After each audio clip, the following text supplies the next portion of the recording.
Welcome to the Genius Factory. Enjoy the video. You begin by confirming the essentials. Your iPhone is signed into your Apple ID and Find My is on. This permits remote actions. Once signed into iCloud, Calm or the Find My app on a friend's device, locate the device on the map to see its last reported position and time.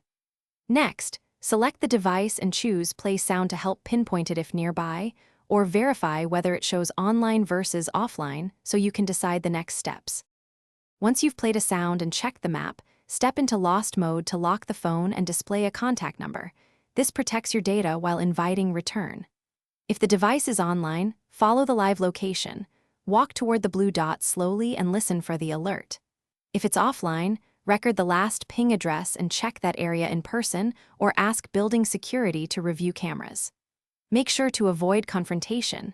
Prioritize safety when retrieving. To finish, attempt a safe in-person recovery using the map coordinates and displayed contact number. If the phone is in a suspicious location or you suspect theft, contact local authorities and share the serial or IMEI. If you cannot recover it, choose Erase iPhone to protect data. Be aware this disables Find My and prevents further tracking. If the Find My map won't update, sign out and back into iCloud, refresh the app or use another device. Retry Place. Thanks for watching. If you found this helpful, don't forget to like and subscribe.